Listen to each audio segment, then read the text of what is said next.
Uh, Starting the recording. Here we go. Getting my notes up. Corley Moore, Firehouse Vigilance, Weekly Scrap, number 54. Today, we have Deputy Chief Mike Walker, has worked within the Oklahoma City Fire Department for the last, since 1990. Currently, the Deputy Chief of Operations. He has the degree to back up the years of experience. I'm checking to make sure we're going live here. It's just spinning, so I'm making sure we are. All right, I'm gonna assume we are. I'll keep talking until it says we aren't. He is a lead facilitator for the Oklahoma State University Executive Fire Officer Program. The past, he has worn hats such as Task Force Leader, Battalion Officer, Technical Rescue Officer, Hazmat Team Officer, Training Officer. Chief Walker has been an instructor for 25 years and has presented at multiple national events, including the Fireman's Standard, which is one of my all-time favorite keynote speeches. I make my new guys watch it. And so, most importantly, he is a fellow Warrior Scholar. Chief, it is my pleasure to have you as the guest on Weekly Scrap, number 54. Good evening. That's it? Good evening? I worked hard on that. Just kidding. To everyone watching live, which Dave LeBlanc says we are live, so I'm hoping we're still live. It's looking like it's acting funky. I'm hoping we're not. Anyway, let me know, Dave. To everyone watching live, if you have questions for Chief or myself, please don't hesitate to send them in the comments. And did I miss anything, Chief? Or are we good to go? I don't think so. All right.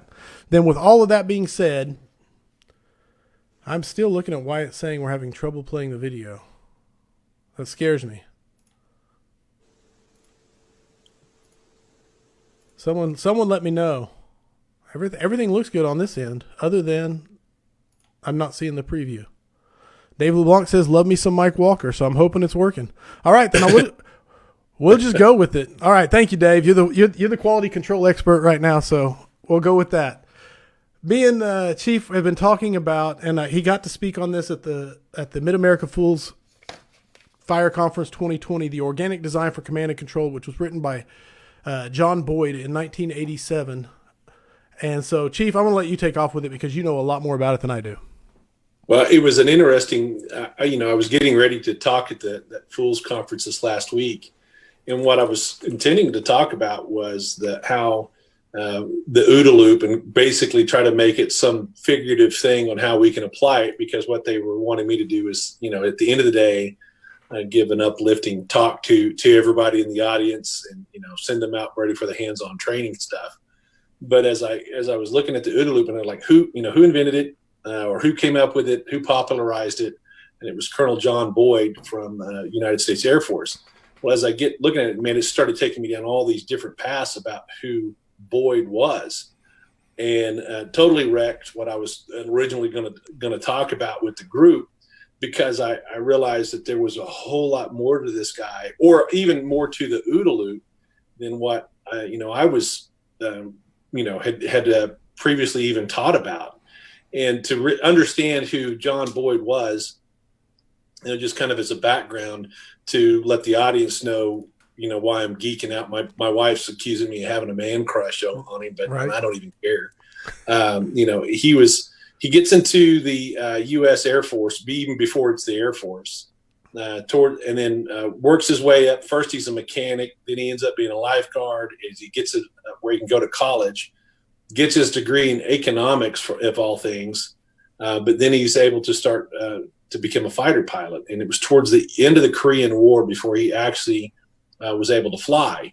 And so he was never a point man. He never had a combat kill. And but afterwards, he was such a good pilot that they invited him to be a student at what was called the Fighter Weapons School. He was the top of his class. They asked him to be an instructor. And then so from this, he becomes what many would consider the best fighter pilot of the day. He earned a nickname called 42nd Boyd, and he had a bet with anybody that he could outmaneuver them in a dogfight within 40 seconds or less. And he would let them start on his 6, and within 40 seconds, he would reverse position and go guns on them and bring them down, and he never lost. Never lost, yeah. That's the part. Yeah. And so Basically what he was doing with and it was the F-86, and then they went to the F-100, which they called the Hun, and it was this really cantankerous airplane to fly, but Boyd was able to make it do things that other people wouldn't do, or he was willing to push the plane in ways that others wouldn't. Well, as a result of all of this stuff, he develops what was called the I'm trying to find the name of it. He wrote the manual and the fighter tactics manual. Aerial attack study is what he wrote. And it was so revolutionary what he wrote that it eventually was used by air forces and fighter pilots all over the planet. Now, the point that I brought up in the speech the other day is whenever he started working on that, he was a lieutenant. And and he faced all kinds of opposition because people said, you don't even have a kill in combat. Who are you to do all this? But he still wrote it. He still went through the hard knocks. And I want to be careful to paint Boyd in this angelic light. Right. He was basically so egotistical and so sure of himself that he didn't basically care what anybody else thought because he knew what he was writing. And so the first point that I brought up was, don't wait. Boyd ended up giving a speech to anybody who came to work for him. He says, you can either be somebody or you can do something. No, I love that. And in fact, and just to interrupt you, that's the whole reason I named this Scrap Do Something. So anyway, go ahead. Yeah. And so the Marine Corps ended up adopting a lot of what his later works. And basically they would say to be or to do. Or at least those that I've read. I don't know how prolific it was within the Marine Corps, but at least those that I've read that cite Boyd's work. So, what my message is to the firefighters out there. There's a lot of them that are waiting for whatever reason. They're not part of FDNY. They're not part of a large metropolitan department. They haven't made the rank. They may even have, not the best reputation within their own organization. And for whatever reason, they're letting that hold them back from doing something. And that's a mistake. If you're onto something and you know that what you're wanting to do, and in our case, it's a pretty simple equation is, if you're going to make things better for the citizens out there, you need to start advocating it. If you think you can teach, start teaching. And Corley, you probably had the same experience at some point whenever you were making the decision of whether you were going to start doing podcasts, if you were going to start doing writing, you had that same, who am I to do this? Absolutely. Right. And so you just said, well, I got to try. Ray McCormick has told a lot of guys, why you never been published, kid? Because you never read anything. All right. I love that. Well, he's right. So you start writing stuff. And, you had Dave LeBlanc on, a little while back. And I met Dave back when he was writing his blog. And, he had no idea who I was. I had no idea who he was. But he was somebody, Dave, I think, is a great example of somebody. He wasn't worried about being somebody. He was going to do something. And his motives were right. And as a result of that, it resonated. And it allowed, because there's a lot of Corley Moores and Dave LeBlancs, Court Smith and Justin Lorenzen and all these people that are out there that are they realize there's a risk with stepping out. But to them, it would be even a greater risk to not step out. So I thought that was a cool point when I realized whenever Boyd started publishing his works. And so he then, after he left Nellis, he gets assigned to the Pentagon. And this is back whenever computers were, very rare. And anybody in the Pentagon, there was a computer, one single computer in the Pentagon, and people had to schedule time to use the computer. Right. So he had come up with this mathematical theory that he called EM, the energy maneuverability theory. And he couldn't get the Pentagon to let him put in his equations to test them. So he got with this other guy's last name was Christie. They did this end around to get this, this theorem in, and it ended up proving to be true. And as a result of it, every single fighter plane since that time has been based off EM. Now, again, he was not an engineer, Right. He had an engineering degree by that point, but he wasn't, a full-fledged engineer. I don't even know if he got to finish his degree all at one point, or they called him back to the Pentagon. But the F-15, the F-16, the FA-18 were all planes that they had him help design, and he'd never designed a plane. That's not what his background was. Right. But not an engineer at all. His truth was there. And he even had a large part. His theory was used for the A-10 Warthog. And so planes that are still in service today, right. If you think about when he did it. Now, it's an interesting thing. And I also want to point this out to the audience, because I know if people who are listening to the Scrap are maybe sometimes wondering if it's worth it. Here's what the reward they gave Boyd. They tried to court-martial him. There's your answer. Yeah. They accused him of stealing the computer time, but here's how Boyd countered that: was that he knew his stuff better than they knew theirs. And what he would say is, you just got to do your homework. And it's the same thing with these young officers out there who are trying to change the trend or trying to change the culture in their department. You've got to know your stuff. Right on. Right? Once you know your stuff, trust it, and train to a point where you start raising the bar within your own department. And there's going to be people who are going to try to criticize you for it. And they're going to not even try to criticize you. You can guarantee they're going to try to sabotage what you're trying to do. There have been times over my career whenever we were bringing some new programs on that, man, it got tough.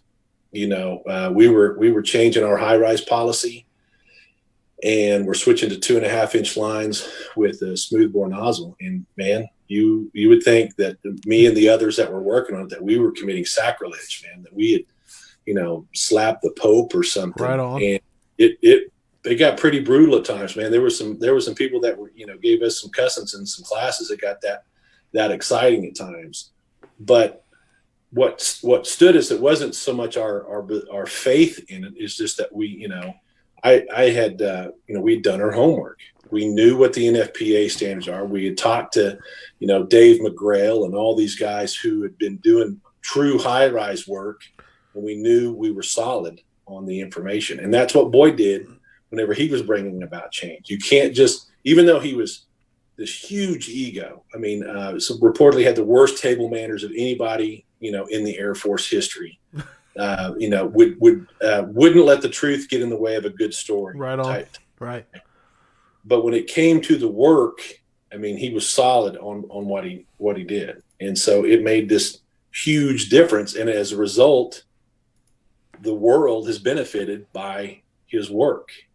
America, especially the United States Air Force and Navy and Marines, because of the airplanes that came out as a result of his work. No, and the ones you even mentioned, I'm far from an Air Force aficionado by any stretch of the imagination, but those had some long and storied careers, every one of those ones that you mentioned, some of which are still flying missions to this day. That's crazy to me. So anyway, like I said. So if you think of, the firefighters, again, that, you're out there and you're trying to progress your department. There was a time not too long ago that we didn't have a Halligan Bar 1 in Oklahoma City. There was a group of dudes, and I wasn't part of this, but there was a group of dudes that realized that our nozzles, we had the automatic fog nozzles. Mm-hmm. And they knew they were shit. They knew that, it was causing all kinds of problems. So they got together and put together the study and proved that the automatic nozzles were actually putting out about 60 gallons a minute. Now, I've since learned that every single place that we've gone and taught, our classes to, our engine tactics classes, whenever we flow test their automatic nozzles, we keep seeing that number ranging around that 60 GPM rate. When they think they've got more, but when we actually flow test them with a calibration thing, they're not getting near those flows. Right, they're not getting the GPMs they think they're flowing. Yeah, so it was my fire chief now, Richard Kelly, Brian Arnold, was another guy, Richard Bell, Jeff Renner. There were some other dudes that pushed us doing this, And it was an amazing thing, Corley, that whenever we went with a constant gallonage nozzle after that. And we didn't track it, keeping, data. Everything's about data now. Well, we did a crap job of keeping track of that stuff back then. Only thing I know is multi-alarm fire started going down. Hey, that's hard to put fires out. That's pretty good data right there. Oh yeah. So again, and those guys caught grief for doing that. Absolutely. And so after that, Boyd, goes on, and when he retires from the Air Force, he basically it turns into this pure academic, and he became what many would say now, he's the greatest military strategist that America has ever produced. And even though I never knew that about him, and I don't know if many others would have too, but I mean, they rank him up with Sun Tzu, Napoleon, and people like that. And in fact, and I had to verify this with a lot of different sources. It was his plan in Desert Storm. No, the whole left hook, that was John Boyd. He retired as a colonel from the Air Force, and he writes basically the military strategy that we used in Desert Storm that totally took the Iraqis. They didn't know which way was coming and going because he got inside their OODA loop. I was going to say, he got in there and started creating chaos. Right. And and then one other thing that here's and I'll quit ranting about Boyd. So sorry if I'm already boring the audience, but he, because of his work, he's continued to cause dissension and basically turmoil in the Air Force because he kept getting inside the general's OODA loop and messing them up. But there were a group of Marines that after Vietnam realized that the Marine tactics that were used in Vietnam were outdated. They weren't working as effectively as they should have. So they're reaching out and trying to find these things, and they come across Boyd's work on conflict, command and control, creation and destruction, and some other works that he had written, and they realized that it could work. So this instructor in the Marine Corps, I think the guy, he was either a major or a captain, he brings in Boyd, and he doesn't know Boyd. And, he's trying to get Boyd to come in and give this lecture, and first says, hey, can you do it in 2 hours? And Boyd says, no, it's 5 hours. Right. You do it in 2 hours? No, it's 5 hours. No, really, I own 2 hours. 5 hours, click. And Boyd would do that to anybody. It didn't matter if it was generals. It was a 5 hour briefing. Anyway, so the guy brought him in, and it totally changed how the Marines. It created this whole uprising within the Marine Corps, and supposedly there was a publication called the Marine Gazette. I think I'm saying that right. Maybe somebody in the audience can, if I'm saying that wrong, please don't hesitate to correct me. I'll let you know if they do. They start writing this, and they start dubbing it maneuver warfare. And basically, they're the ones. It became this grassroots thing, and I guess it caused all kinds of controversy within the Marine Corps as they're having to change what they are. And again, you think about it, the Marines are listening to an Air Force guy. Right. What? That's again, they're committing sacrilege. Right. Doesn't sound anything like a fire department at all. Right. But they won because they were right. They totally changed how the Marine Corps approach warfare. And a very famous military exercise, I think it was called Operational Millennium. It was going to be the largest war game in the history of the United States military. And it was a ramp up, I think, to Desert Storm. And so it was going to be everybody against, and then they had the red team, which was going to be the simulation of the enemy army. And they put a Marine General Van Ripper, who was, of course, which I think is an awesome name. I was getting ready to say that. It might be the best Marine name of all time. Best name of all time. Yeah. So he's in charge of the red team, and he went total anti-technology. He had guys on bicycles as couriers, and this very rudimentary thing. And he applied the maneuver warfare, which is command by intent. Just make sure everybody knows what the goal is.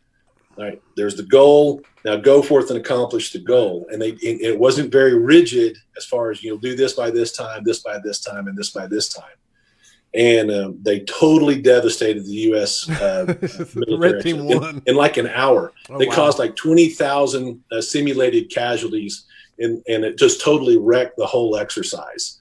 And what it proved there in their context is that being adaptive is what's needed. And this is a quote that the Marines said about Boyd's work. That what they learned is that the key to survival and autonomy is the ability to adapt to change, not perfect adaptation to existing circumstances. In which I know to some people they would say, well, duh. So adapting, the ability to rapidly change to conditions instead of perfect adaptation to the current situation. Yeah, it's the ability to adapt your change to the change almost is right. Yeah. Yeah, and so basically you do that, and then you become the agent of change.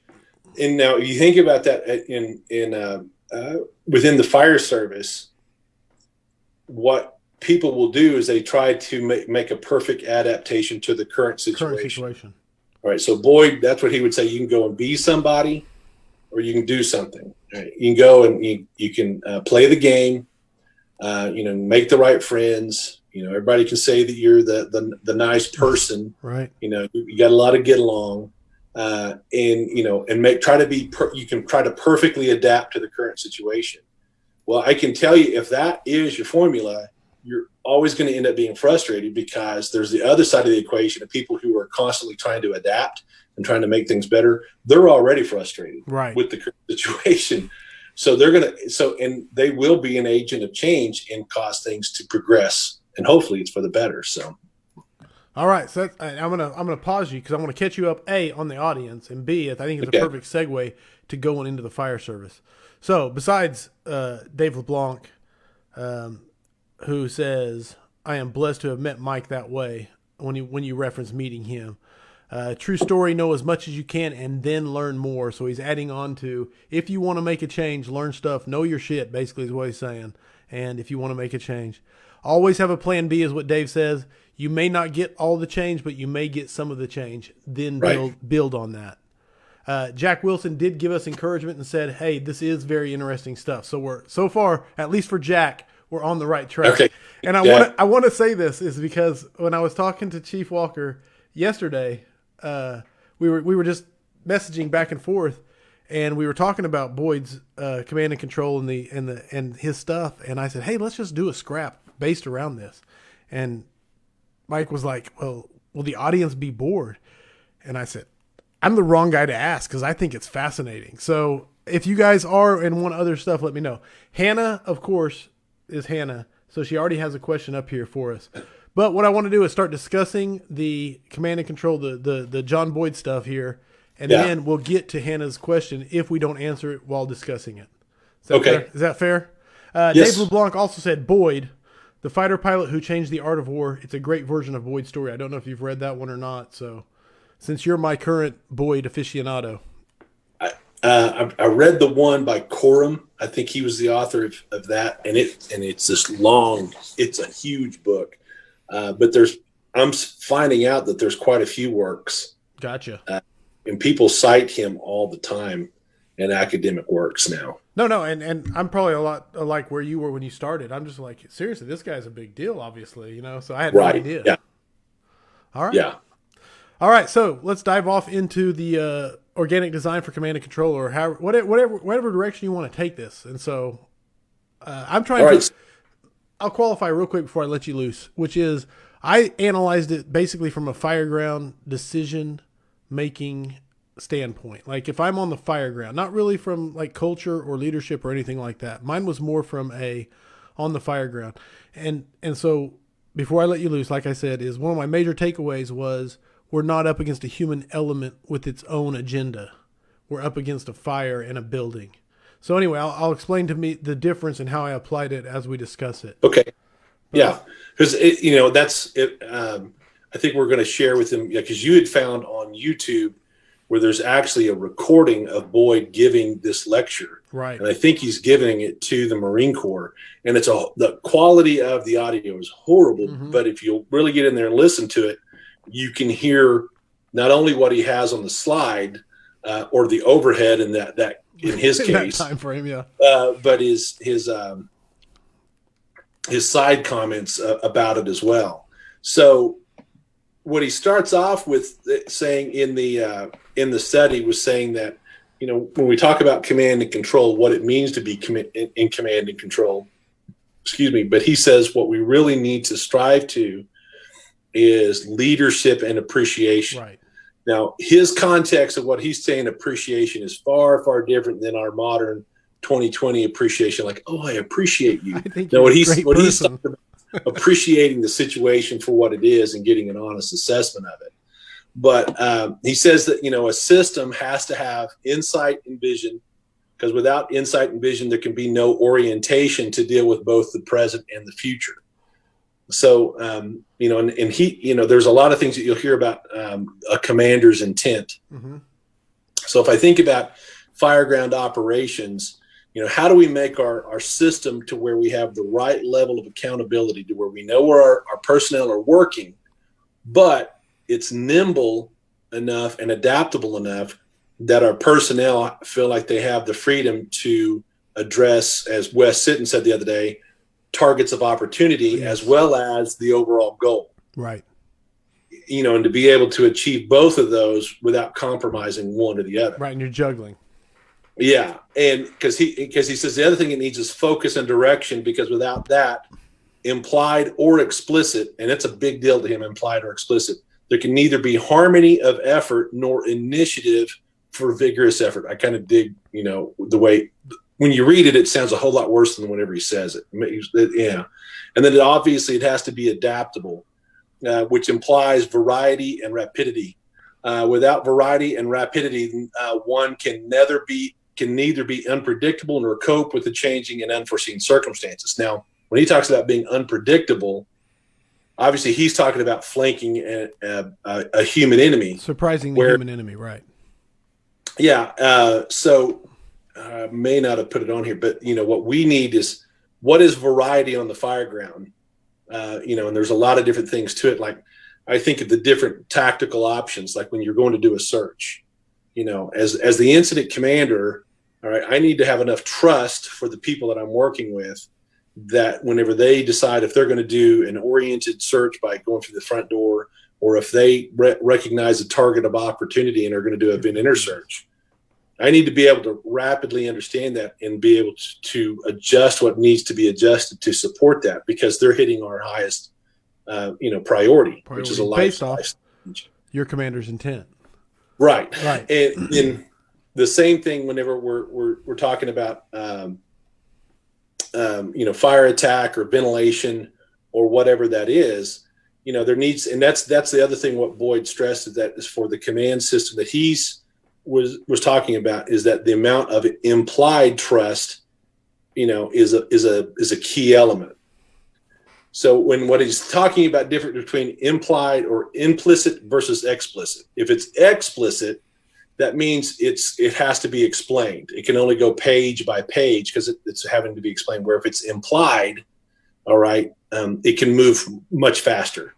Absolutely. And that's where I almost put it to the SOG book, having it in the cab of your engine versus just understanding does that make sense what I'm saying? Yeah. Like step by step, if A, then B, then C, versus the implicit.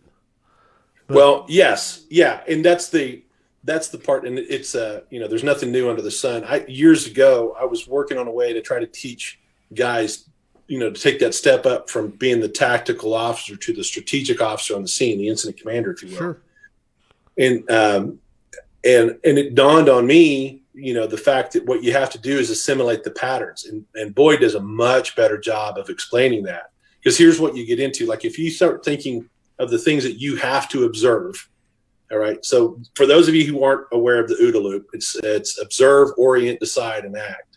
All right. But the way we orient is going to decide how we look at things, how we filter things, if you will, is going to make a difference on what we pay attention to.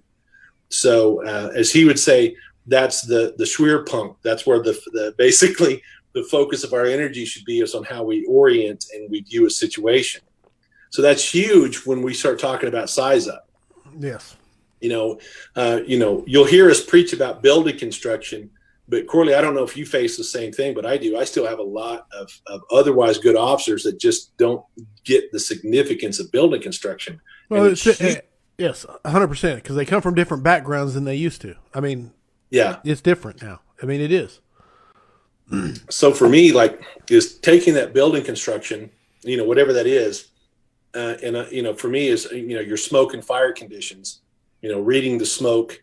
I still like Dave Dotson's, formula of reading the smoke. I think it's still applicable. Absolutely. And then you take those two things, couple that with, what about the rescue, the rescue profile, how many searchable spaces do you have? Can you identify? Yeah. Coupled with the fact that you hear from people that someone's trapped inside or whatever, whether that's that tingling in the back of your neck, hey, I think somebody's in there. Along with, your exposures. That was the things that I focused on, was those four, because you didn't have time to think about too much. But here's the implicit part. Sorry, I rambled. No, you're good. If you go to the point where it's implied and you've done the requisite knowledge and have that information in there, whenever you recall it, it's no longer in that checklist. Basically, like Boyd would use parts of a bicycle to teach somebody how to make a snowmobile. Well, mine's a little bit simpler than that. Think about, if I bring up the concept, dog, all right, automatically your brain has opened up every single bit of information that you know about dogs. Sure. Your first dog, the dog you currently own, all their habits and everything. And you don't have to go sorting through this data. It's just immediately at your fingertips. That's what he's talking about with the implicit, that if we do our homework beforehand and we know what's going on. And there's also, and Corley, this is important for you and I as incident commanders from different jurisdictions that run in with each other. We have to have a shared vision of what we're seeing. All right. So to have that implied trust and basically the shared experience. So whenever I look at a structure and say, that's searchable, all right, that I need, whenever you're showing up, say that you're already going, hey, that's searchable. Right. The harmony versus the friction. Yes. That's huge right there, because friction slows us down. If we have miscommunication, if we're not trusting each other, we start missing opportunities, which just as well as I do. Those moments, the opportunities to exploit that are fleeting. Absolutely. And so that's what Wes was touching on completely. Yes. Yeah. So anyway, so there was a quote that he brings up in that study from Napoleon that I thought was pretty cool. It said, strategy is the art of making use of time and space.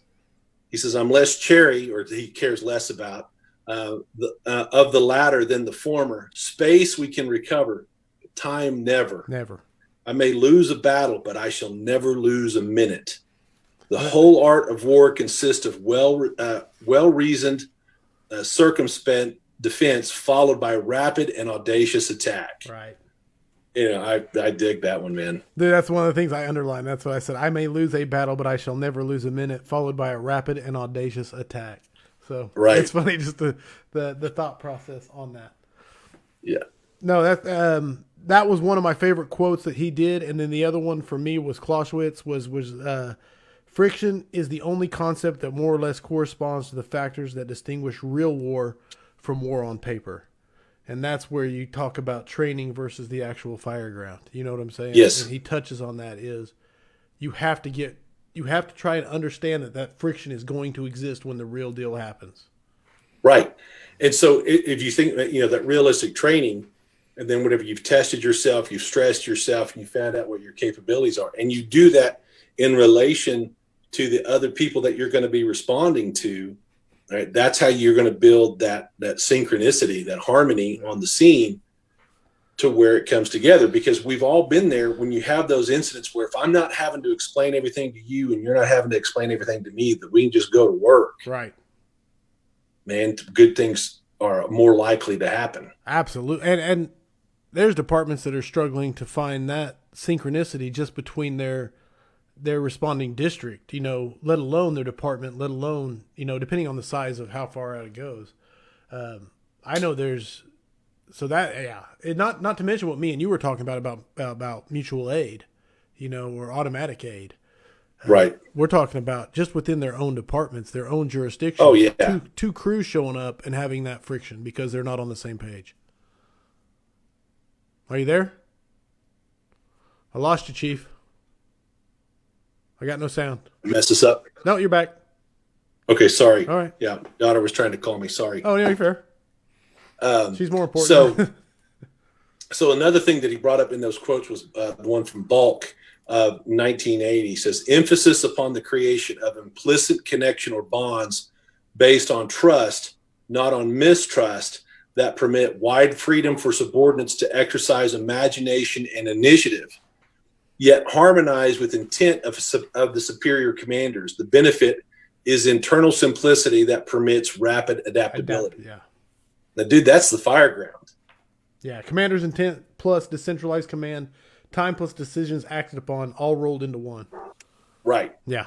That if and this is, if any of you all are chief officers, if you're not going out and training with your crews, you have to. How else are you going to know what they're capable of? I also think it's a mistake if you're the company officer and you always place yourself in the role of evaluator so you can see how well your crew performs. You've got to be in the middle of that. And it's all right if you're not making mistakes in training, you're not training hard enough. 100%. We all know that. You can say that twice. Yeah. If we're not training hard enough or we're making mistakes, we're not trying hard enough in our training. We just have to do that. Yes, sir. And once we do that, then what the result is, and I think this is where some officers would make the mistake of thinking that they're going to think less of me because I messed up. When reality is that when you mess up and you keep, and you eventually succeed, what you've achieved is implicit connection of bonds. Yes. Huge as far as fireground success. So. And that's not even counting the periphery. And this is me going off on a tangent here just from a leadership perspective. It's not even counting the periphery of your guys seeing you fail and say, hey, guys, I effed this up. But I effed it up. We learn from it. We go on. It's okay for you to do the same thing. Let's all learn together. That's right. Which doesn't even connect to the first part, which is just the harmony of saying, this is how we overcome this.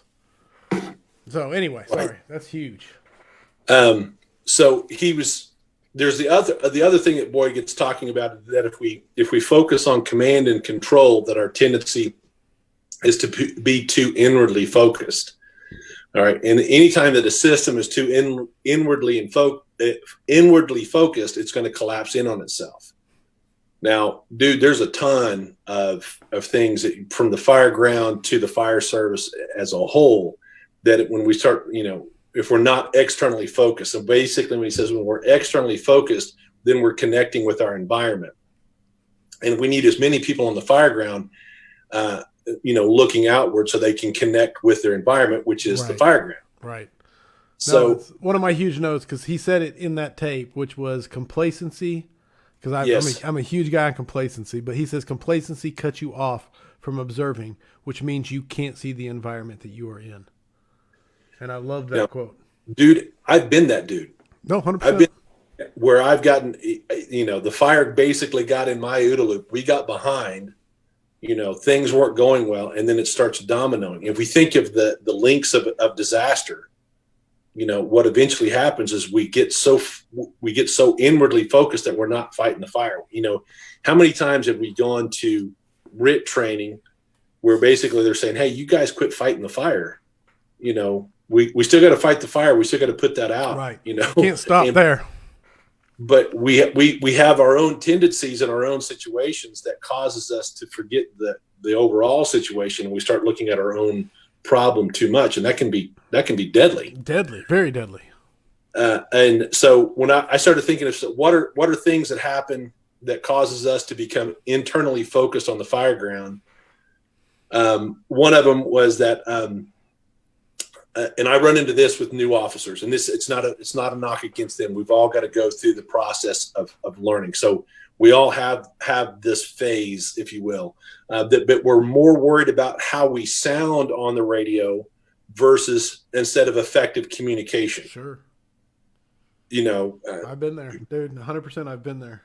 Yeah. I mean, we just got to understand, we may get totally okified and hick and nobody outside of the fire ground will be able to understand what we're saying. Who cares? As long as the dude or the captain, the officer, the firefighter at the other end understands what we're saying. The effective communication instead of just how we sound on the radio. The other one that stood out is like when we're more worried about working our command system rather than leading the incident. Yes. And I think this could happen. This isn't a knock against any of the way that people manage an incident. It can happen with any of your systems. But sometimes we're so worried about, I didn't assign a RIT team, or I didn't do this, or I didn't do that. Instead of like going, manage your incident. No. All right. Make sure you're taking care of, life safety, incident stabilization, property conservation. Are the searchable spaces being searched? Are you getting water on the fire? I think, but there again, how do you get out of that? How do you get out of your own head? It's practice. 100%. And even like you just touched on it. And Kurt Isaacson on Friday, it's the first time I got to see him live, but he talked on it and he said, if you're just checking a box, like here's my checklist of things I have to do and you're not looking at the incident, you can place a second due rig, you can place them at a hydrant and place that hydrant as a higher priority than searching searchable space.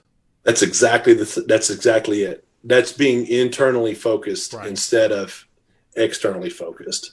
All right. And you're being explicit because I got to check these boxes instead of implicit and just dealing with your situation again. And the only way you're going to get to that point is to master your craft, and to know what you're talking about.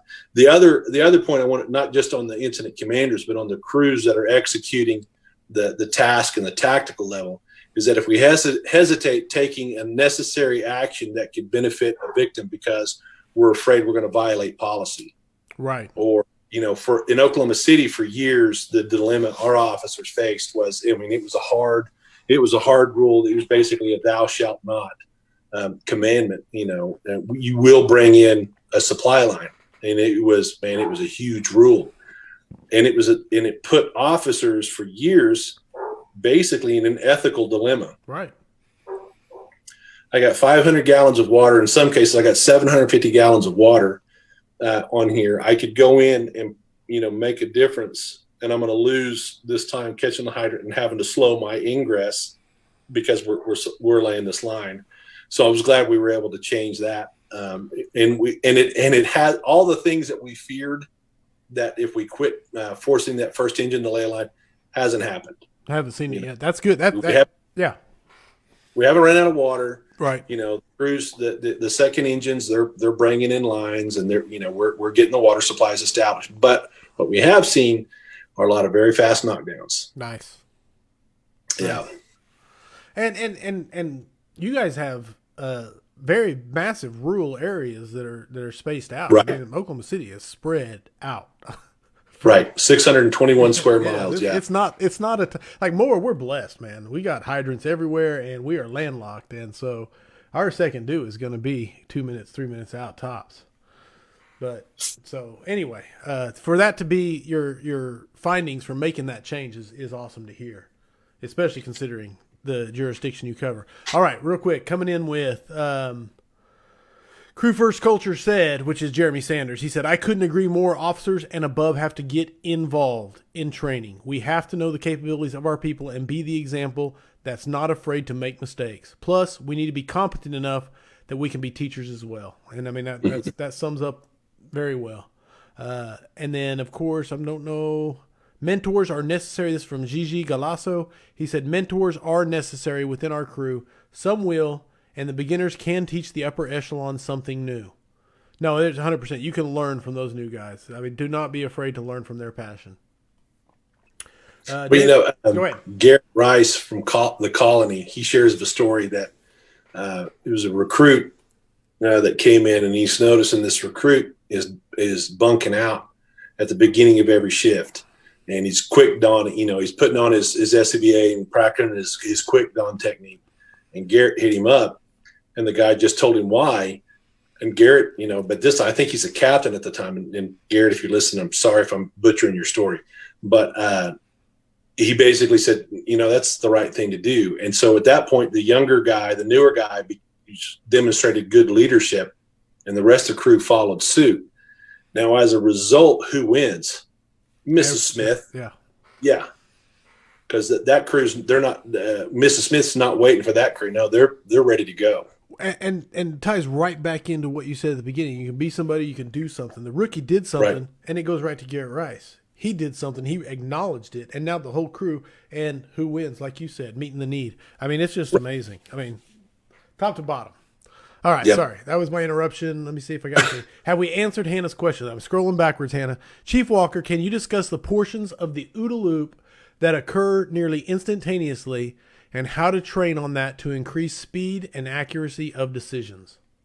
All right, there's as far as depending on what you're applying it to. So for me, if I'm looking at it as if you're going to be the initial arriving officer on the scene, establishing command, and again, this is also going to depend on what your response model is, Hannah. How many other rigs, what's your supporting cast that's showing up on the scene?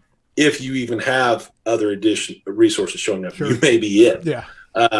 But so Boyd would say that orientation is what's super important, is that you need to basically, what are you looking at? And you're filtering that through other points of reference.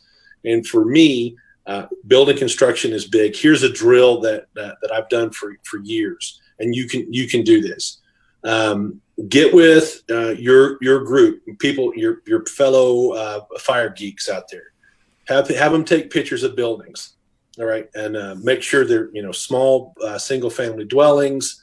They're commercial structures. There's all these different styles of structure. And what you want to do is there's a conditioning aspect to what you can do. Put them on a slideshow, right, in PowerPoint or Keynote or whatever it is, and then put that presentation where it's going to change those slides every 5 seconds. So the picture comes up. You got 5 seconds. Identify the construction type. Nice. And that's where you want to start, all right, and just type 1 through 5. And I had done this where I had about 100 buildings on there, and some of them, they're confusing. Some of them aren't clear cut of whether they're what type of construction they are because sure, of the construction types. Right. But what I keep seeing over and over again is those students, after about 20 or 30 slides, it starts clicking, even though because there's different ways that we learn things. All right, and there's different levels of learning, but once you apply that information in that respect, now you started conditioning yourself to recognize that in the right context. So why this is important is whenever you show up on the scene, again, you want that knowledge of building construction to be implicit. Implicit, that's it. That's the key. You don't want to have to go through the list. It's this. I'm looking at that, and it's got true masonry walls. I'm seeing the arches over the windows. It looks like it was constructed in about the 1900s. No, you don't have time for that. You need to have all that requisite knowledge done. That whenever the building construction type actually takes a fraction of a second. Now, then you do the same thing with smoke and fire conditions. Now, where we're super blessed in our generation of firefighters is YouTube. You can watch 1,000 structure fires. Now, again, go back, start with Dotson's work on the art of reading smoke and apply it. And then make sure that you're looking for thin, black, and fast. You're looking for black and turbulent, that precursor for flashover. Start looking for the fastest moving smoke from the smallest opening yeah, and identifying that, and then let that, then try it out, then let the video run out and say, oh, that's where the fire is. Again, you're just going to condition this. Now, at first, it's going to be slow, but it will start picking up, and eventually it will become implicit. All right? You'll start recognizing things almost on a subconscious level. You're not having to consciously be aware, oh, that's thin, black, fast. That fire's right there behind that window. It'll become something that becomes way more instinctive. And then those two aspects right there are going to drive your decisions and your actions. All right. Some of it, again, is going to be based off what your options are. like if you were primarily going to be looking at fire attack, what are your options on your apparatus? Right. And that's huge. Right. No, absolutely. That's where it's hard because tactics are local, and right. That's where it's hard. So that's what I've tried to impress on people. Rapid, basically this is how you employ rapid prime decision making. Is basically that's going to help you run mental images. I will also encourage you to do this. Practice your on-scene reports. All right, by using the radio, and you need to say them out loud. You can't just voice it in your head. You need to do that actual practice. And I encourage people whenever they're stepping up, or they're going to move it over to that right seat, and they're going to be the ones you need to practice those often, because you need to basically try to get as much information in that 20 seconds as you possibly can, because there's, I don't know what's worse, either no communication or the person that just can't quite get to the point. The over communication. Yeah. The meandering communication. And I want to tack on to what you said, because I loved everything you just said. And one thing I love at the end where you said you have to practice that communication out loud is take everything you said. If you take that PowerPoint slide, and especially, and this is a hot tip real quick, which is go to Google and search for smoke showing, and then hit images, and you can find tons of still images, not to mention videos. Because if you look for structure fires, they're usually like heavily involved in flames everywhere. But if you look for smoke showing, you'll find some great pictures. But anyway, build a slideshow out of those, and then have one person in there with the radio and everybody else in the other room, and communicate the on-scene report to them. And then when it's over, have them come in and look, and then critique it and say, that's not what I saw at all. Or right. And you will get so much better and so much faster. I wanted to tack on there. You also, I can't let you go past, but you mentioned this in your talk on Friday, is that once you've gone through those processes and it starts becoming implicit, how you build stress, like you said, get on the treadmill, get on the stationary bike, get that heart rate up to where you start getting out of, your comfort level. Yes. Or basically the oxygen starts, you're not getting as, full oxygen to your brain because it's having to go to your muscles. And then give them there. That's a way that you can stress, basically inoculate your brain to communicate, because this is a very important thing, why verbal communication is important. Sorry, I'm going to get geeky again. Bring it. You as a fire officer are basically making your brain do something that very few people have to do. You're dealing with a very stressful situation. So that's activating a specific part of your brain. And some would refer to it as the limbic system. Right, here we go. That's fight or flight or flee. That is, or freeze. That is, the things that you do that's emotional based. All right. A lot of it, because how do we deal with stress? How do we react to that? So that's the part of your brain that makes very fast decisions, fight or flight. No thoughts. Right? So you're having to, your brain is going to go into that situation, because again, you are dealing with a situation that, your primitive brain recognizes as life threatening. And so you're conditioned to that. And that part of your brain is not connected to the language part of your brain. That is in the frontal cortex. So here's another why it's important that you condition yourself to give a decent on-scene report. You're going to force yourself activate that frontal cortex of your brain, which is how you're going to process information better. I know it's really geeky, and a lot of people think I'm shit with it, but it's the truth. No, I'm gonna pile on you here, because I love this so much. And even Dave LeBlanc said, "Now we are talking Grossman," which it's a perfect. But here's the deal: I'm listening to On Combat on Audible for like the second read through right now. That's my driving around book right now, and I've actually finished reading Deep Survival, and at the same time, the book that I've been struggling to finish, and so I creep through it, is Thinking Fast and Thinking Slow. And it's weird, because it's on accident that all three of these books are basically dealing with the same thing, which is System 1 and System 2, deep thinking versus reactionary. And it goes right to what you say. Whenever you bump into a tree branch, you react to it. You don't think about it. You're right. Your limbic is saying, that's a snake. Get the hell out of the way. Right. And that's what we're trying to say, is what you can condition to be processing when you're not able to say, what is this? Is that a snake? Oh wait, I need to move. Yeah. And so, and if you think that's why Klein, that's why he went. He went to soldiers and firefighters. yes. When he was developing the work on rapid prime decision making, and what he realized is that there were so many things that when he would go back and ask the officers, is how did you know that it was too hot to get out? The recollection of the officer didn't really make that much sense because it was implicit. It's on that subconscious level. It was just like this added up, and I needed to take this action. No, and with Klein, and he was saying there was no B, C, and D consciously. Right. It was this is the thing I need to do, and because there is no time to make. Yes. You don't have time for the you can't best engage option. system 2 and figure it out. You make your actions off the best decision that works in your brain. The first one that works in your brain, that's what you're going to do. So let me catch you up. Michael Snodgrass, aggressivefirefighter.com. The high level of thoughts and articulation of concepts in this scrap and several like it are what is driving the renaissance of fire service professionalism. Thank you with an exclamation point. Thank you, Mike. That's a high praise. So I appreciate it. Thanks, man. Dave LeBlanc said, built-in mental checkpoints. A FDNY deputy used to put his gloves in his coat sleeves. As he put on his coat, he would hit the gloves, and that was his reminder to take a pause. I actually like that. I dig it, man. See, here was something else that basically, and some people would disagree with this, and that's cool too.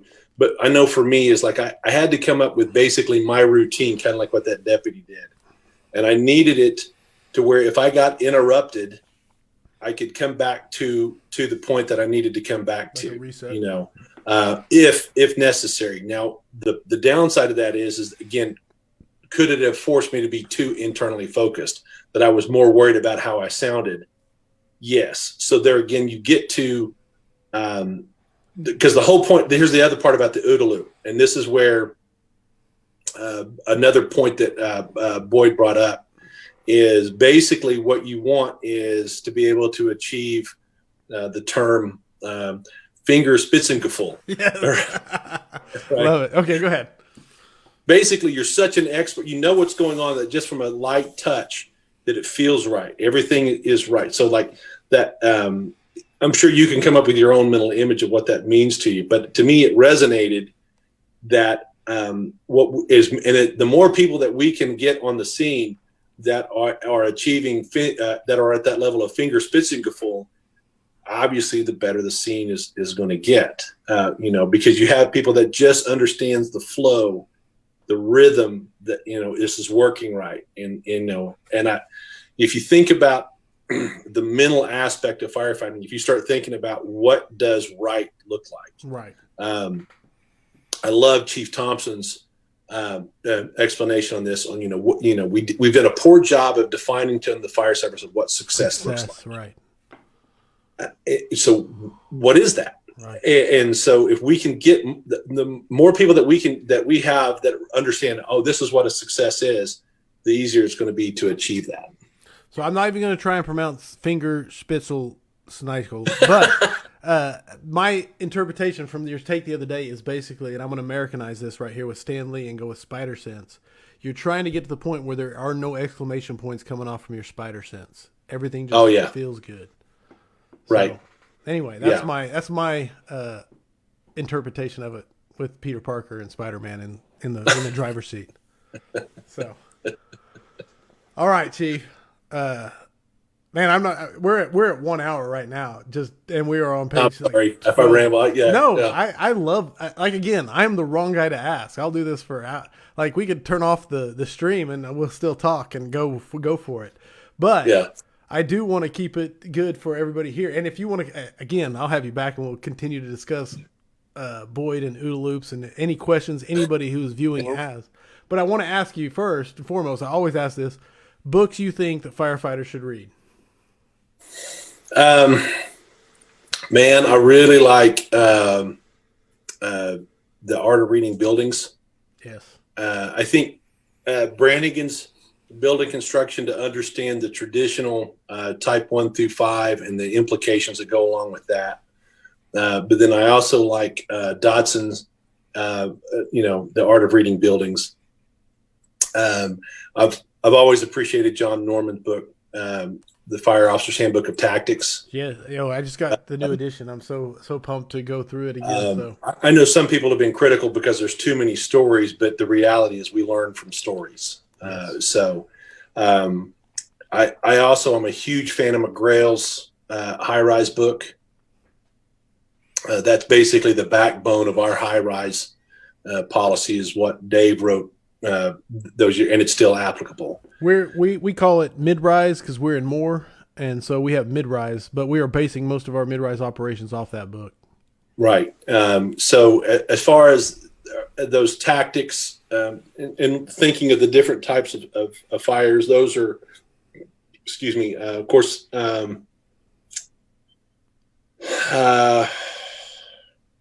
there's a lot of the work that's out there now that is done in blogs or the training minutes and the videos that are out there. Right. I watched one this morning, and I think it was somebody that put it on Facebook, and it was about the guy about protecting the seal on a Venator search. And I thought the guy did a really good job. It was a couple of minutes long, right? And I thought really good information. Now, so those are the books that stand out in my mind right now.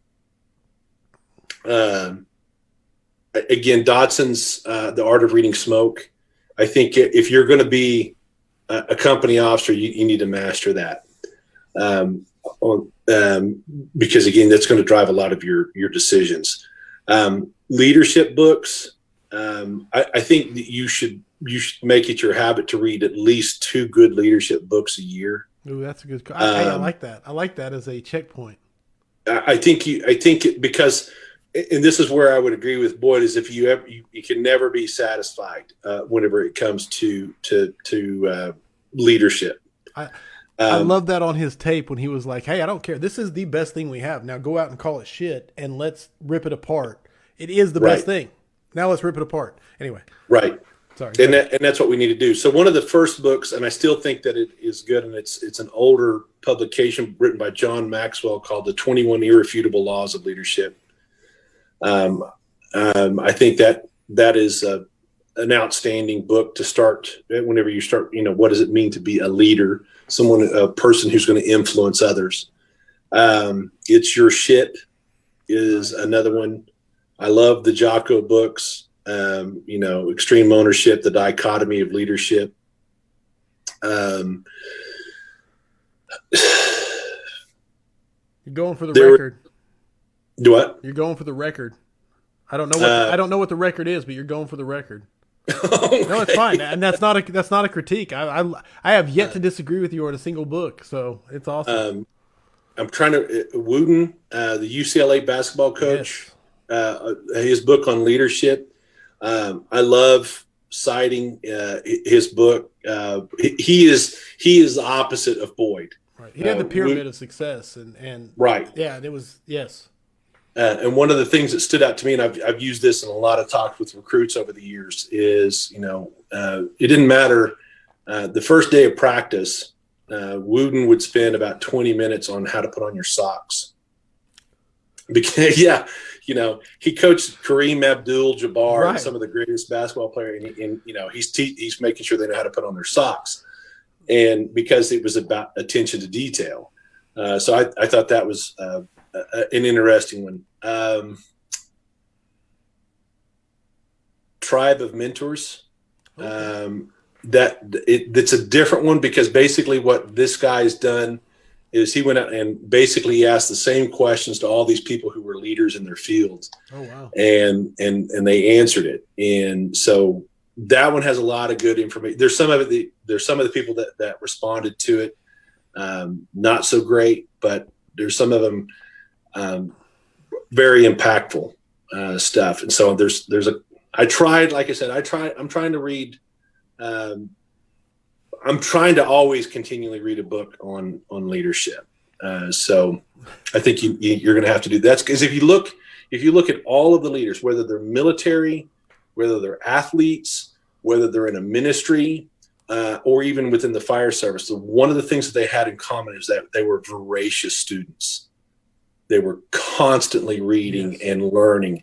And whether that be on philosophy, And yes, I think, you need to know your Plato, man. 100%. You need to know, those things and be able to understand how that relates to our world. If you don't understand the cave and back to Plato, then you're going to struggle understanding the culture of the fire service.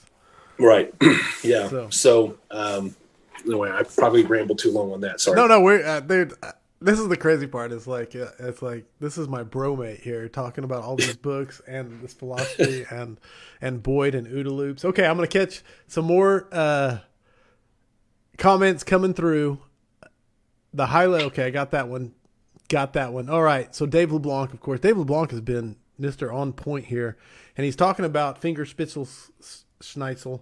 And he said, it's like the definition of pornography. I'll know it when I see it. And that's pretty good. That is a very firefighter way of putting it. Well said, my friend. Like at the kitchen table, they all understand what he means at that point. Yeah. He called it the definition of success. Excellent discussions. That came from Martin C. Group. Thank you, sir. Michael Snodgrass chimed in once again. He said, one of the items I have gained from fire conference speakers and hot instructors were their checkpoints, trigger points that cause them to act, react, pause, and or think. Our careers are not long enough to experience all of the mistakes ourselves. And that's huge. Learning from well said. Yes. Nice, Michael. Justin Marriott said, I love Brannigan's third, currently reading Art of Reading Buildings. The Art of Reading Buildings, and I wanted to touch on that, Dodson's Art of Reading Buildings. If you look at it and if you tip it up on its edge, the one I have, it is festooned with little stickers that I stick in it. And it looks like a fiesta going on because I have got so much information out of it. Go ahead. Well, I know you cite this book a lot, but man, this one has been incredibly impactful for me over the last year and a half, and that is Chief Thompson's book. Oh, yes. Functional Fire Company. I'm using that as a backbone thing as far as directing and teaching our officers and giving them a copy of the book and about our chosen culture. Dude, I belong to a cult when it comes to that chapter 2. Yeah. I really am a disciple at that point. You can put me in a monk robe and I will preach it to the masses. Yeah. That what he's written, I think will resonate for a long time as far as how to build, basically getting the fire to service from being inwardly focused to outwardly focused like we need to. And we focus inward as far as fixing it, but the whole point of it is so we provide better service. Mrs. Smith wins. Yeah, right. Yeah, 100%. Meet the need, however you want to say it, but yes. Yeah. He was definitely ahead of his time and kicked out of Firehouses for his innovative thoughts. I think they're talking about Brannigan still. Martin C. Group said critical decision-making, point-to-point leadership in fire and emergency services by Michael Barriquet. I have to check that one out. I have not seen that one. Chief Walker's statement on Friday, be somebody or be something, has stuck with me. Great statement. That was LJ Geist chiming in. There's a lot of comments here. I'm trying to catch you up, Chief, I promise. Tribe of Mentors is solid. That's a shame. Okay, they're talking about Brannigan. High Performance Habits, the book of Andy, of course. Gigi Galasso. Brannigan's wasn't a structural firefighter in the Navy, but he knew buildings and saw improvements that could be made in the service. That's fair. Yeah. And William Seeley said Thompson's book is awesome, which brings us right to the present. So, awesome, Chief. How you doing? You still got energy left in you? Oh, yeah, man. Okay. Oh, yeah, I'm good. Because I have a thing we do. It's called the 5 questions for firefighters. Do you feel like you're up to it? Yes, sir. I score it every time, and the points are completely arbitrary. It's much like the Whose Line Is It Anyway? I'm not even going to try to keep up with LeBlanc, though. That dude's just too smooth. You cannot keep and the mustache. Oh, right. Of course, yeah. I was going to say, you talked about Garrett Rice and David LeBlanc in the same podcast, so who wins? Mustaches win. Yeah. All right. Are you ready, sir? Yes, sir. All right. 5 questions for firefighters, according to Chief Mike Walker. What is the number one issue facing the modern fire service? I think the number one issue. All right. One, can I answer it with 2 answers? Because on the fire ground and then within the fire service in general. You got it. I think on the fire ground, there's the struggle that I know you have to talk about a lot is, firefighter safety versus, Mrs. Smith. And I think this may be controversial. Your audience may take issue with this, but I've gotten to the point where we say we keep using the word aggressive or not aggressive. And what I wish what we would, let's turn that on its head. Let's say effective. What's effective? We should be loyal to the best result. Whatever the hose load is, I don't care. Show me what's going to get the sufficient amount of water on the fire fastest. That's what we should use. And I realize that could be jurisdictionally specific depending on your structure. So I'm not going to say one hose load fix it all. Right. But our loyalty should be to the best result. Period. I know that the UL studies and the NIST studies, and they came out, caused all kinds of controversy. But there was also a shit ton of good information that came out of those. That is, whether we like to admit it or not, it is shaping. It is raised Absolutely. our IQ as far as, especially when it comes to ventilation. When we talk about inward and outward flow path. Are you kidding me? Before those stuff flow, we didn't talk about flow path. That wasn't a term we used. So it has shaped. And I also think that the controversy that it's caused has been helpful. No, the conversations from the controversy.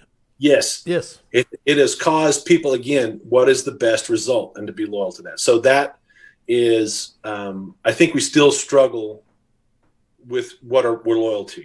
Is it to the best result, or is it to our tradition? Is it to our complacency, whatever that is?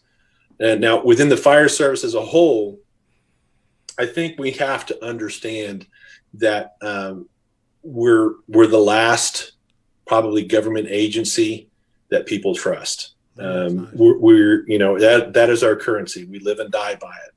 And so, and we can no longer pretend that we get to hide behind the doors of the fire station.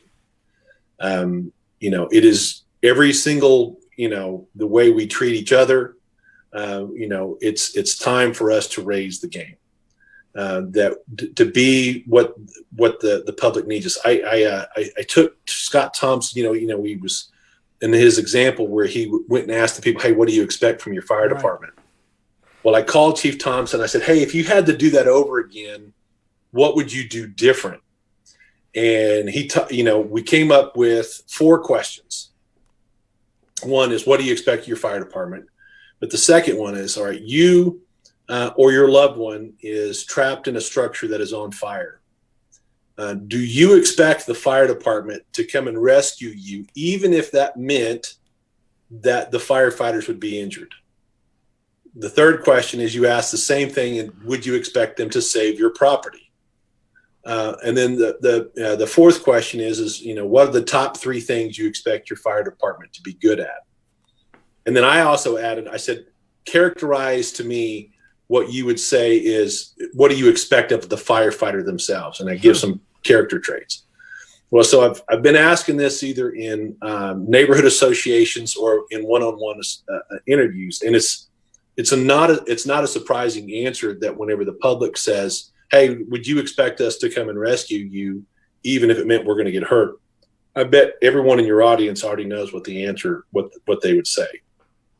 Now, here's what's interesting, or what's interesting to me, is that they'll look and say, hey, I don't want to hurt your feelings, and I don't want to say that you guys aren't important and that you don't matter to your families, but yeah, I expect you to come and save me. I expect you to come, to do your best. But there's also to this level of trust that they have for us that we're going to do that. Right. To them, it's a difficult question to answer, because to them, it's like going, well, that's like asking me, should I breathe? Right. It's just, it's implicit to them. Firefighters are going to come and save your life. You're going to come and save me. Yes.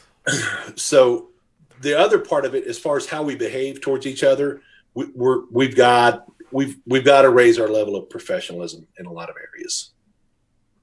Nice. Hey, I can tell you this. This is how way longer of an answer than what you wanted. No. And that's the thing, is how I score the question. I say it's arbitrary, and I say I score it like it matters. But the crazy part is I do in my head say, if they can make me interact with them in the answer because I can't help myself, then they win. And you got me like 3 times where I was like going, So that's on me. That was a great answer, man. I really did. So max points, of course. Let me pull up my notes here and get the question too. What is the thing you are most and the thing is, I would love to see the results of that survey, man. Dude, that is amazing. Yeah. I want to know what they think on saving their property. You know, what is a lot of them, what they don't want the firefighter to get hurt, but they expect us to do our best to save their property. And again, they don't really know what that looks like. Right. And they're honest about it. And some of them, they don't realize that until they start answering the question. Like one guy said, I don't really think about, I've always thought of the fire department like I would a mechanic. I don't think of you until I need you. Right. And he said, so as far as what you guys do, he said, I just trust that you guys know the best way of handling this. No. So to me, is that if it ever came out that we weren't doing our best, what a violation that would be. Oh, of their trust, 100%. Oh, yeah. Okay, sorry. Yeah. And again, max points because you got me to ask a follow-up. So, number 2, what is the thing you are most excited about for the future of firefighting?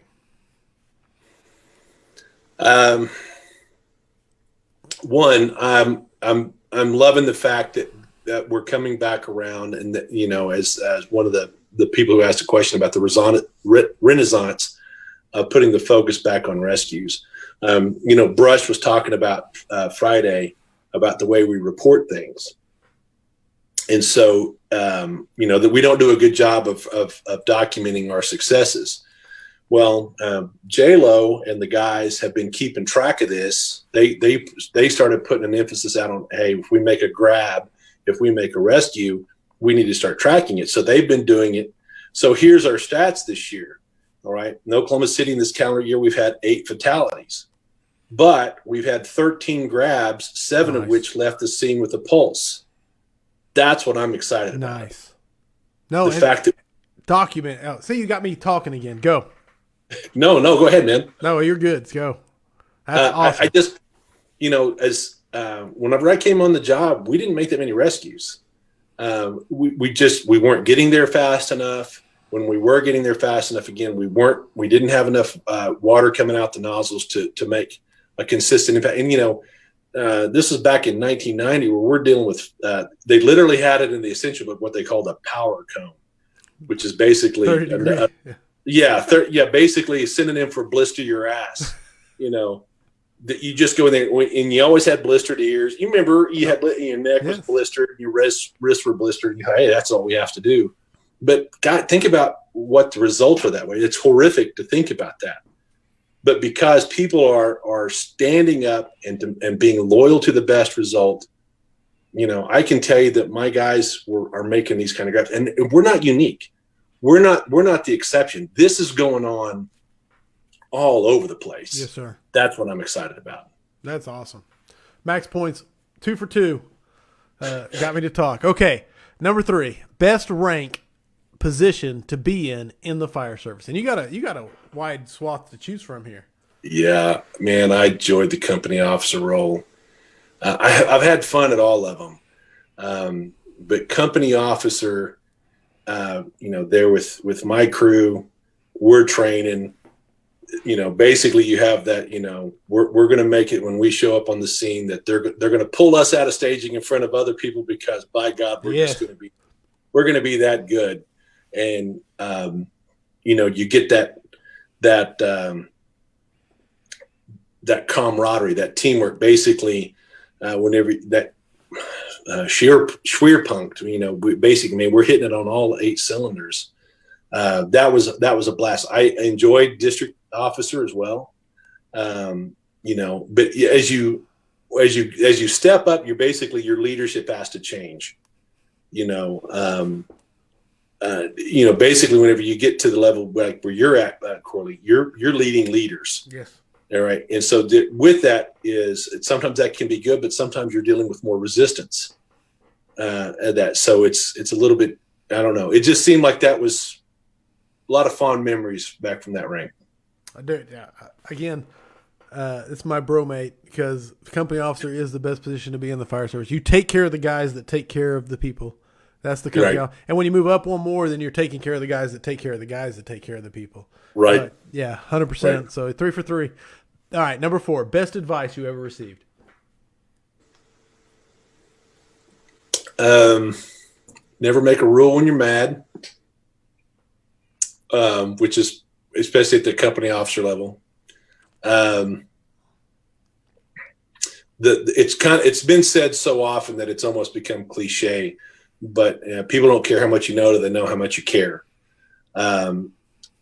which is absolutely for my personality style is essential. I'm the classic red personality, which is result based, which means if you have a disaster and you need results, hey, I'm your guy. But if you need somebody who's really empathetic and checking on their crews, that's not my first tendency. Sure. But you realize it's essential. You have to be that way, and it's still there. It's not that I don't care about the people I work with. No, I adore the people that I work with. But I had to work on that. So it was good advice for me to hear. They don't care how much you know. They need to know that you care. When they know that you care, then they'll care about how much you know. Right. Anyway. Yes, so yeah. 100%. And the crazy part, you brought up red, so it's funny. Chief Martyr introduced me to red, whites, blues, and yellows is the one that hardly the people code. Yeah. And I think you probably got it from your executive fire officer, to be honest, but it's so fun to walk into a room and identify the reds. Oh yeah. Well, and then I was whenever I learned it, I'm having all the people in my battalion do it. Sure. And it's like 95% red blues that are out there, and a few yellows that are wanting to have fun. But yeah, those personality styles. That's a good thing to know too. That, and I guess I would also add that to the book. Here's 2 more books I got to throw on the list. Go for it. Difficult Conversations. Nice. And Crucial Conversations. I've not read Crucial. Both of those books, and why those are important is because as the company officer, the district officer, whatever else, you're going to have these conversations that are not easy to have. And those books not only are good at the firehouse, they're good in life. When you're dealing with, a spouse, a child, or whatever else. And it's basically how to keep the conversation healthy and productive. And some people would think it's hokey, but man, it works. And I honestly, just to bring it full circle, it's almost how to keep it explicit instead of implicit, and which keeps it effective and productive. Which we're going right back to OODA loops, but we're talking about dealing with our spouse. So yeah. Nice. All right, final question: heavy fire and tenable space. Would you rather be assigned to the nozzle or first in on VES? I want to make the grab, man.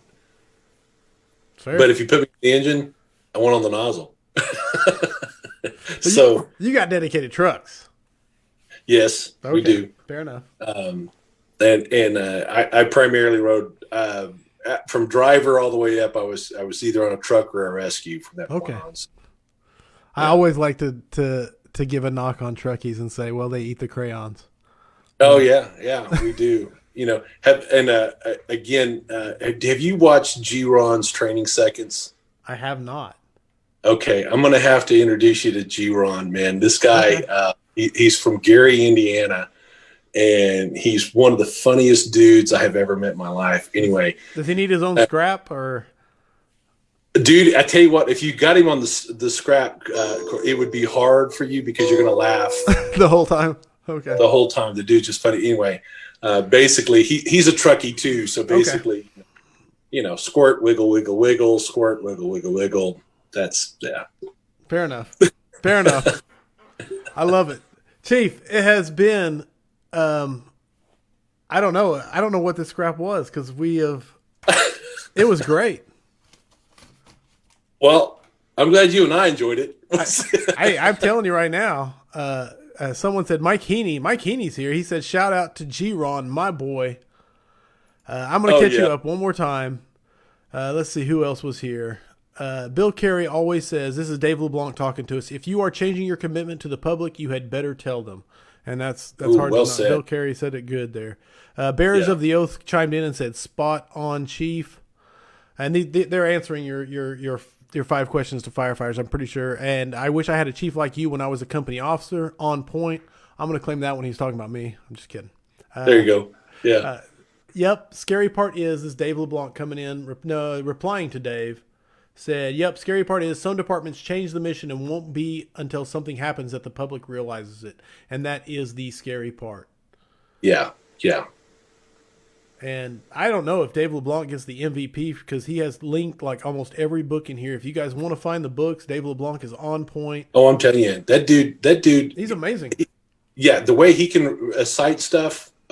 That's why you got to have a friend like Dave, because like when who wrote that, you just call your Dave. Call your Dave. Yeah, well, because I'm talking to him. I think it was after he came on your show. And I'm telling him what I'm working on. And he said, hey, I've got to give the speech. You got anything that you're working on? So I start telling him about Boyd. And before I'm done with my sentence, he brings up the cover of the book. And I'm like going, oh, yeah. Of course you've read it. Yeah. You probably helped write it. All right. Catch it. Because crayons are good for you, Michael Snodgrass says, and he likes the taste, especially the red ones. Spot on. That's why he is the aggressivefirefighter.com. It's been awesome tonight from Hannah Elliott. Thank you, Hannah, for the great question. Doug Michalski said, excellent discussion. Thank you. And Gigi Galasso said, soaked up some good talk. Chief, from everybody that was viewing, I know you can't see the comments, so that's why I'm reading them to you. But from everybody that was viewing, it has been an unbelievably good scrap. I had a blast. I think they had a blast.